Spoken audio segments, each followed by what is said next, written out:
Well, welcome to the Skillwork Forum, where we always are interested in answering the question of how to address the skilled labor shortage in America. It's kind of the space that we live in. Normally, I know I don't usually sit in this seat and host. My partner Tim does, but today I'm joined with our marketing head of marketing, Kristen Cooper. And so Kristen and I had the privilege of meeting Lisa Williams, who I'm going to share a little bit here in a minute at a WOW event. Stands for Women of Work. Yeah, there we go. Thank you. But it's an event put on by an organization called Club VMSA. Yes. So Lisa was the keynote speaker, and we were very impressed with her background and her story, and we asked her to be on, and she was gracious enough to accommodate that. So Lisa is with Dow Chemical Company. Lisa is the Senior Director of Operations, Talent, Strategy, and Employee Experience at Dow. And I'm going to let her explain a little bit more about that in a minute, what that means, and what she does. And I think Lisa's been at Dow for a long time, as I recall. And so, but really the goal today, I think what really interested us beyond just the fact that Lisa is a very dynamic individual and very talented was kind of what the focus at Dow around this contract labor model, in addition to other methods, in trying to meet just kind of our talent needs in the industry, in the manufacturing industry, which is at Skillwork where we live in the manufacturing world, and trying to help companies in this skilled labor shortage. And so I think I'm going to give Lisa credit, whether I'm right on this or not, but I think I heard her use a term, Kristen, when you and I followed up with her again, in what they call at Dow, the total talent strategy or total talent management, which I think is a broader kind of a concept. Concept of how to do that, or how to solve this problem versus trying to put out fires, so to speak, trying to get ahead of the fires maybe a little bit. So Lisa, with all of that, so tell us a little bit about what you currently do at Dow, and maybe your background and how long you've been there, and whatever else you want to share. I appreciate the invitation. Thank you so much to the Skillwork team and to Kristen for sparking this conversation. Absolutely. I am new to this role in just under a year. And I started at Dow almost 27 years ago as a mechanical design engineer. And over those 27 years have worked in several different functions: supply chain, a little bit of IT. I supported a major SAP upgrade a few years ago, moved into the procurement organization, and had the unique opportunity to come back home to operations, as I like to put it, to lead a cross-functional team to develop Dow's first global contract labor strategy program. I was doing that about 4 years ago. And if you've ever been a part of one of these programs, best practice is eventually to seat leadership and ownership of a contract labor strategy, typically with the human resources organization, maybe in partnership with procurement or another function. And that's what we did. So as I transitioned leadership of that new strategy to human resources, my role back within operations expanded to a total workforce strategy type role, where we are looking at both employee labor as well as contract labor as part of a holistic strategy. And we've always had people strategies. Of course, we have, every company does.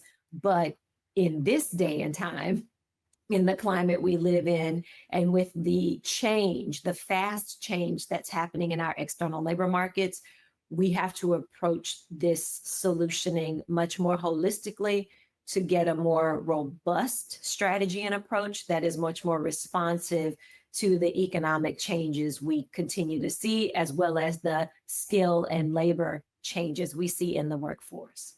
So I am aligned now to manufacturing and engineering operations. I'm so glad that I am. I have to say that because we, as the heartbeat of our company, making the product, of course, we depend on our business strategies of our commercial organization to sell the product, and a host of other partner functions to keep this place running. But we are the ones inside the fence line making the product every day. which require that kind of skill set to keep our plants safely, ethically, productively running. And it's a big problem to solve for these days. So my role is a bit unique in our chemical manufacturing and a petrochemical industry, if you will. Right. But it's something that's certainly needed. And the conversation Kristen and I started to have was around mid and late career workforce and how to get more effective and efficient in filling roles in those spaces, given all the other movement and challenges we see in our labor market landscape. Yeah. So a little bit of a long answer, but tried to weave in my history and multifunctional experience and why I was uniquely suited to come and do this role in this space back into operations back home. Yeah, that's an amazing amount of things that you've done in your career. I am interested to know, kind of jumping back a little bit further than what you're currently doing at Dow, just a little bit about your entrance into the field of engineering. And I know you have a degree in mechanical engineering, and that was your first role out of college. So what kind of led you down that career path? Was it something you just excelled in those kinds of things in high school and beyond, or was there someone in your life that inspired you to pursue that? I appreciate that question. I think there were two influences. One, I was one of those tinker kids, and I'm growing up in the 80s, right? Yep. And so when we had mechanical devices and even early digital devices around the house, I was the kid trying to take them apart to see how they work and then put them back together to see if I could get them to work again. And at the same time, I had some older cousins who were pursuing engineering. We had an engineering high school here in Houston, a magnet school, and as well as engineering focused curriculums, right, leading into college. So that was a benefit of being here on the U.S. Gulf Coast. Sure. So I had a natural aptitude for STEM, right, science and math, and then into engineering through those examples. And once I continued to pursue it, even in high school, I attended an engineering high school for magnet program into college. I loved it.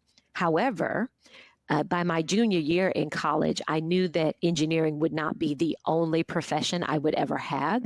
And so after engineering school, I went to Penn State University to get a master's degree in supply chain, which was the perfect marriage of practical application of engineering concepts into the business world without full-blown jumping into the business world. I wasn't ready to do that either.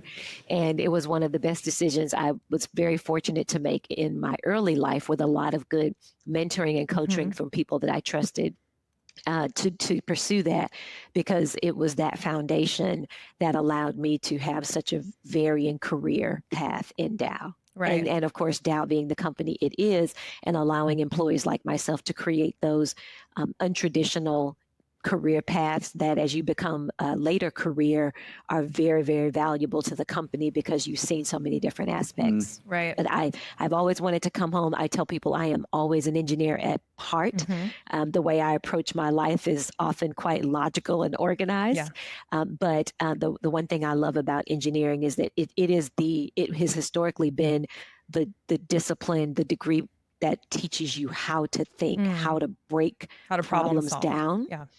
And then look at the pieces and reassemble them in a new way for a new solution. And ultimately, that's what we're trying to do with this contract labor strategy program, or actually this total workforce approach we need to take. Yeah, just solving problems, right? Yeah, and you're uniquely set up to do that. I know, obviously, it was your natural aptitude, your gifting, and your hard work that got you to where you are today. You mentioned having some mentors, people, ahead of you who you watched do these things and succeed. And I think we hear that all the time, that mentors make all the difference. I know that you are a mentor and have leadership positions in various organizations related to, employee councils and other kinds of boards. Just thinking about those parts of your life. I mean, you're a speaker, you're, a leader, you have your title at your job. With all of those things taken into account, though, what do you think in the last 20 years of your career would you say, that's the thing that I like to hang my hat on? That's what I feel like has been my most significant contribution. I get to live it every day in trying to make Dow a better place for the employees that contribute to this organization every day. of course, helping to create a safe environment, both physically and psychologically for our employees, providing employees with all the resources they need to feel like they are effectively contributing in their current role while they also build skills for their next opportunities, and that they can see their next opportunities in the way we create our organizations and the work that we do, the roles we have available to them, the way we source talent, again, the way we make opportunities available to them. If we do it the right way, we improve their experience, which is also part of my role. And the return on investment, both to Dow and that employee, is maximized because we are getting the work result we need from the employee. They are getting the experience they need from us, and we continue to grow. And it's not, sometimes those concepts sound a little bit pie in the sky. Right. And these are the competitive advantages in talent that will keep us going over this next decade. I have always had an element of education and training and employee engagement, mentoring, development, leadership in my roles and what I brought to my roles and experience in Dow through the way I engage with other employees. So it's just manifested itself role after role because I've intended it that way. I've done some things to make sure that's always been a part of every role I had in Dow, but I had no idea in my late career I'd ever have the opportunity to do the previous role in contract labor strategy at such a critical time in our industry, nor the role I'm doing right now. Yeah. No idea it would manifest this way. Yeah, that's great. So can we lean into that a little bit more, Lisa? I think a lot of times in these podcasts, I'm trying to learn as much as I'm trying to get your information out there. And with you, I really find myself leaning heavily into that. When I started Skillwork, 6.5, 7 years ago, I really felt that I'd spent 30 years in the manufacturing space prior to that, owned a food manufacturing company. And I really saw that there was going to be this need for this paradigm shift in the way companies were going to find talent and the way talent was going to find companies, to be quite honest, and that the old traditional way was changing. You're doing it. I mean, Dow, when did this become the idea of contract labor and the idea of thinking broader than just, hey, we need employees, we hire them, directly kind of thing, this whole total talent strategy. How long has that been an initiative at Dow? And then maybe if you want to lean into what are some of the challenges of balancing contract labor and your direct labor? It's probably two different questions, but. Sure. And I can feed one into the other. I have to give credit to our board of directors over the past decade, which I have not had direct access to, but have received a lot of insight and direction from in the direction of building the contract labor strategy program. That initiative came directly from our board of directors and our executive leadership team. Our board has always been one of the more engaged, insightful, and having a bias for action for the employee base in the company, fully recognizing the employees are what make this place possible. And at the end of the day, we are here to make money for our stockholders, of course, but also to serve the communities in which we have earned the right to work and be.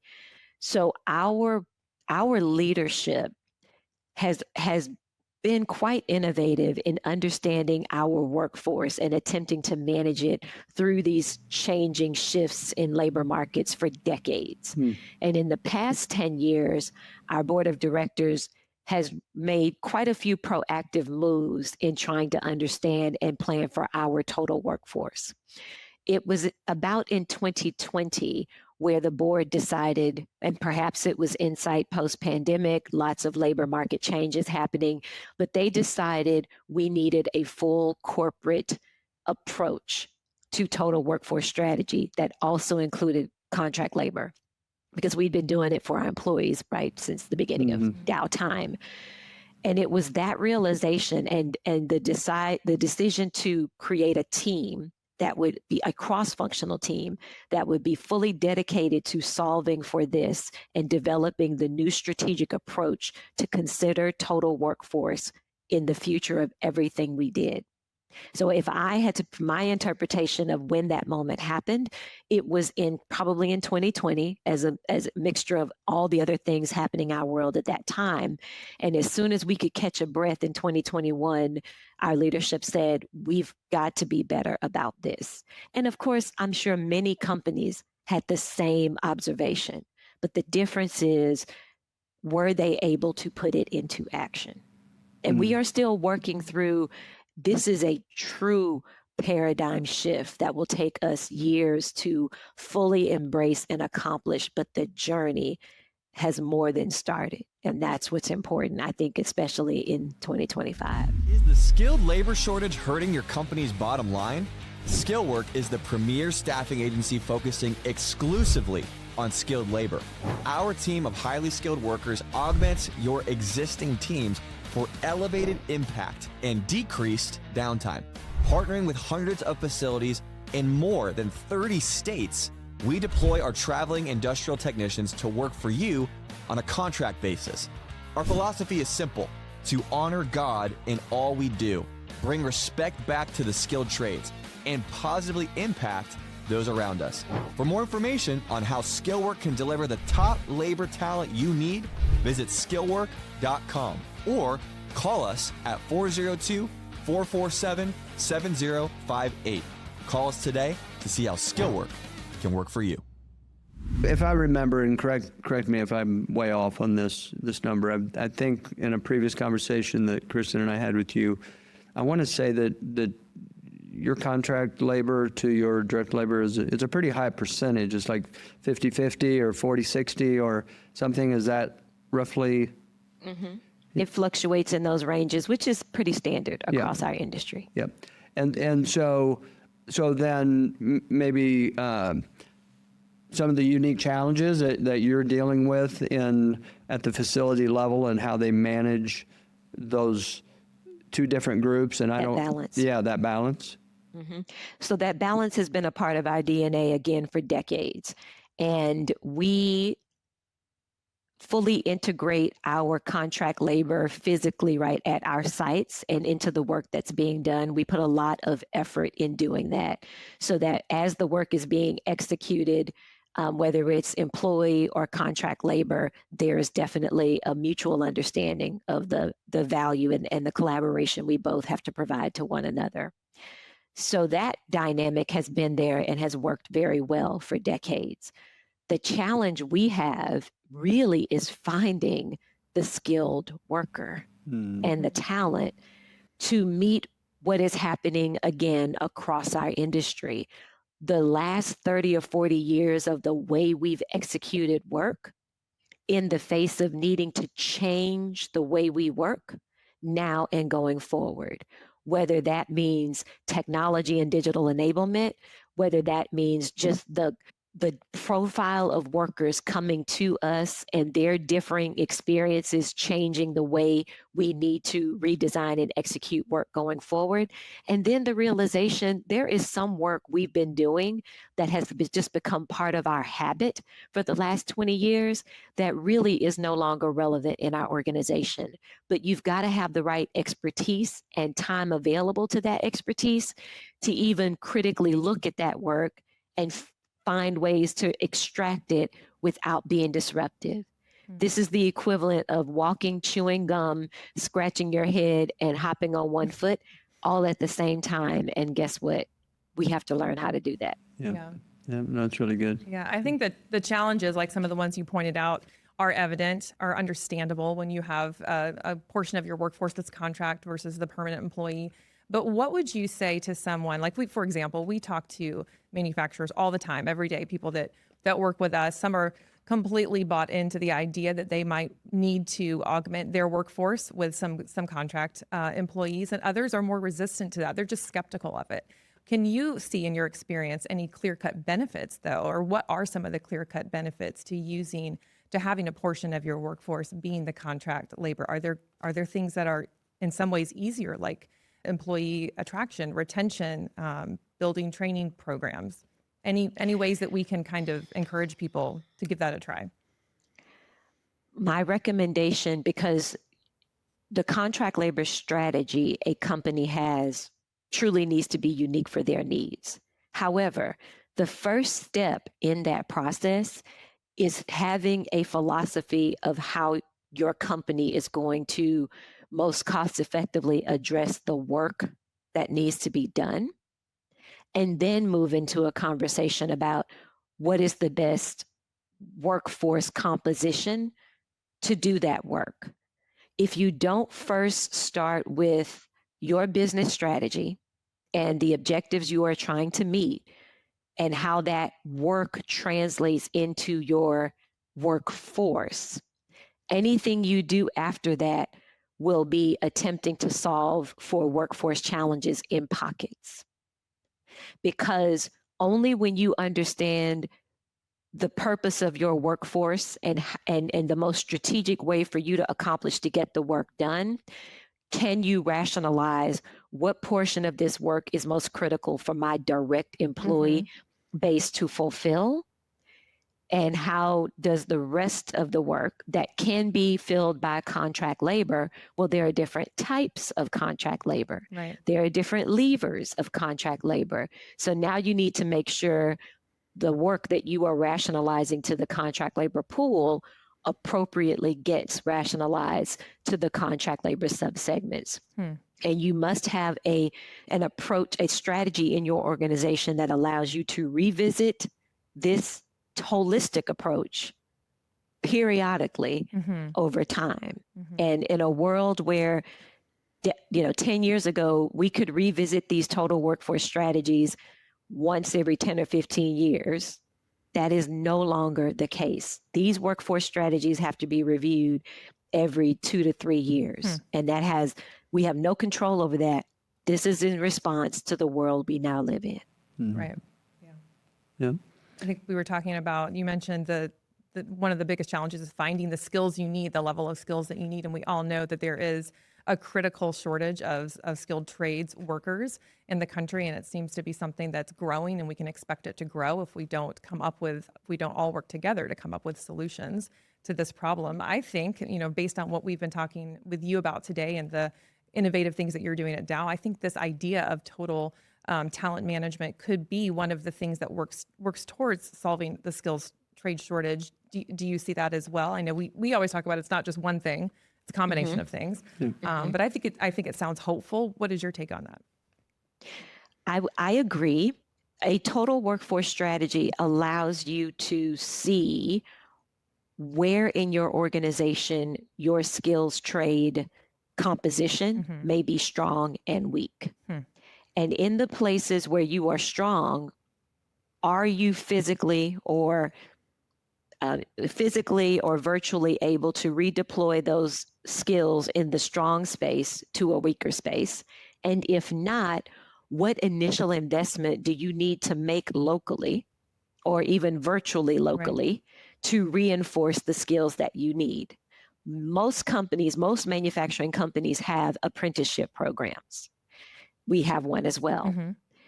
And that is absolutely to tap into the local community to create the talent we need to come into our organization at the skilled trade level.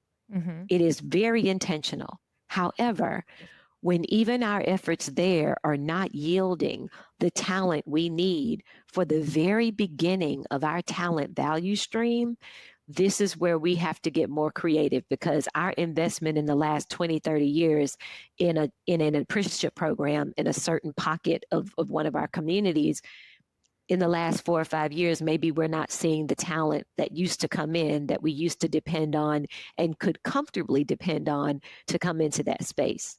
So now we need to rethink, how are we going to get that talent? And remember, we are a chemical manufacturer. We have physical assets in the ground. So when I need talent in Carrollton, Kentucky to physically go inside the fence line, that's what I need. Right. And I'm not to the point where I can create a digital virtual solution for that just yet. Yeah. Yeah, no, it's a great point. We talk about it all the time where so many things have gone, virtual and gig and so forth, but the manufacturing, the plant is where it is. And then we've got to we haven't yet figured out how we're going to fix it without being there. There is technology. So, well, probably maybe just one more question, Lisa. So what do you see as the biggest challenge? You said it a minute ago, that you can't look at the industrial workforce today every 10 years. You've got to look at it every couple years. And obviously, I know you're inside of Dow and you have been a long time, but I know you get out and you hear that. But I'm gonna say it is that you guys are way ahead of this curve. Than I talk to companies, and I'm not talking small companies, every day, and they're still struggling with the reality that the world has changed. And so what Dow is doing is in with your leadership and talent and the rest of your team, and obviously the support, as you said, from your top executive is if it's not unique, it's encouraging. And so, but with all that said, when you're looking at it now, what do you think is the biggest challenge facing, the industrial workforce today? I mean, what's keeping you up at night? Really, what keeps me up at night is seeing the volume of work, the innovation our industry must experience and drive, the kinds of workers that we need, both skilled, professional, and the way we as companies and industry partners and academia and government need to intentionally collaborate more to reinforce some of the skill and knowledge developing pipelines into this industry. The good news is there are lots of organizations out there, all those different segments I just named. Everyone is aware of this issue. Everyone is trying to do what they can to influence it, but it's still not enough. Even going into the schools all the way to the elementary level and through junior high and high school, trying to increase exposure to STEM. And, no disrespect to all of the other professions out there that keep our world running, because we are all needed. But the way our world is technologically and product orienting environment evolving, we need STEM professionals coming into manufacturing. The numbers are there. So there has to be more intentional building of that workforce through every entity I just named. Companies in Dow, one of the reasons why we have a total workforce strategy is because we are trying to align our resources to most impact our talent sourcing areas. Where do we go to get our talent, to make sure that not only if that talent isn't available, what can we do that makes sense to help enrich that pipeline, to provide resources at the university or the trade school or the community level to excite and engage STEM interest from those populations.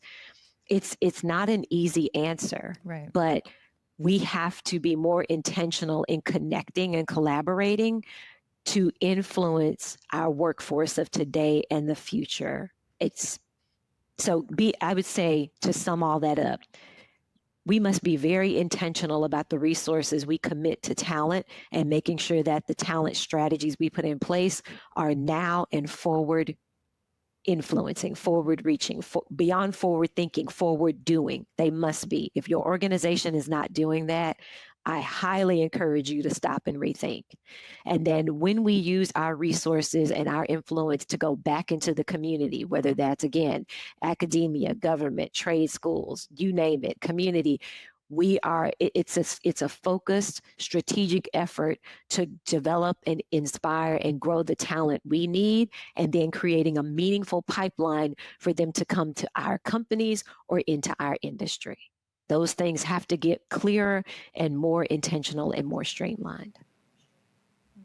Yeah, thanks. Really well said. And you know, like I said, you live in it every day. We do as well in a little different capacity, but you know, we talk about it. Kristen here's been talking about the four-legged stool, you know, of the skilled trade shortage, and with the first being this how we've got to reach back into the education and the STEM programs. I heard a quote the other day, or it was a podcast probably, but the guy it was a really cool story. He was an entrepreneur, young guy, electrician, had built a really good business. He said he's turning away business. I think he had 15 employees. He said he could hire another 13 journeyman electricians if he could find them. And he said, I actually know where they are. They're in the 8th grade. And I thought, yeah, he gets it, but it's trying to figure out these solutions in the meantime while we play the long game.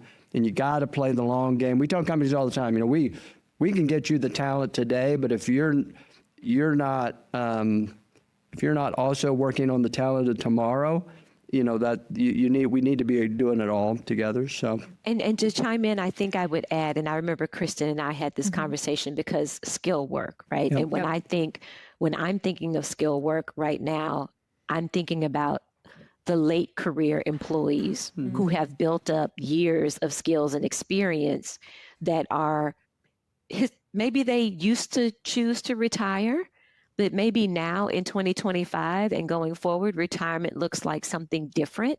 Yes. And how, because we still need their knowledge capital, we still need their experience. How do we give them options to redeploy those crown jewels they possess back into the talent value stream?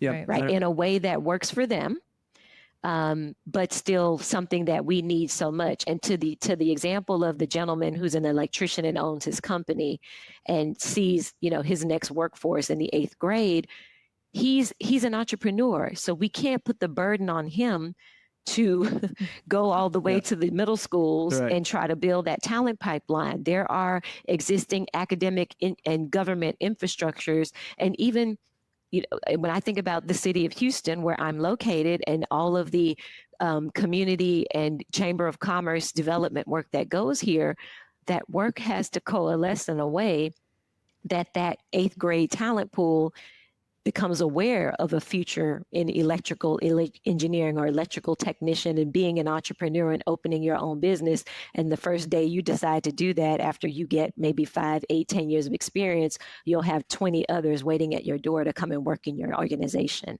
You're like, I'm going to tell that story to a 12-year-old? Right. Yes. We need to start telling those stories to the 12-year-olds, just like we need to explain to the 55 and overs, there are other options for you. Yep. Because our industry still needs you. Yep, 100%. Yeah, we talk about, you know, it's about bringing value and respect back to the trades, and those individuals, they have they're our today solution. We talk about it a lot of times, everything we're talking, the kid in the 8th grade, that we need him to do the STEM, but we always say, you know, that's a tomorrow solution for a today problem. So we've got to be able to bridge this gap, you know, and do it all. So that becomes the stool. So, Lisa, we so appreciate your time today. I really enjoy our conversations, and so thank you for tuning in to the Skillwork Forum today. Hopefully, this conversation was helpful. I think what Lisa and Dow is doing, if you're a manufacturing company, hopefully you can take some things and begin to think broader than maybe you're thinking today into this solution.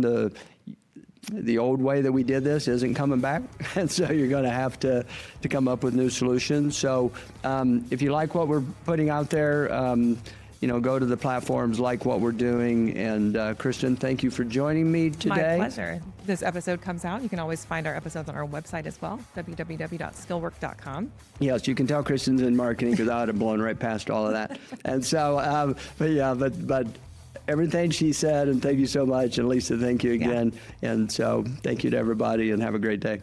This is Brett Elliott, CEO and co-founder at Skillwork. Prior to starting Skillwork, I spent over 30 years in the food manufacturing space. From literally starting out cleaning the restrooms to becoming the maintenance manager, then the plant manager, to eventually becoming the president and owner, I've seen the manufacturing world from many perspectives. And like many of you, I've seen firsthand the growing need for higher skilled workers, while at the same time experiencing the shortage of this skilled talent. I started Skillwork to address that need. I knew the headhunter and the local temp agency models were not the solution. If you're experiencing the same shortage of talent at your facility, we would love to connect you with our team. Give us a call at 402-447-7058 or visit us online at skillwork.com.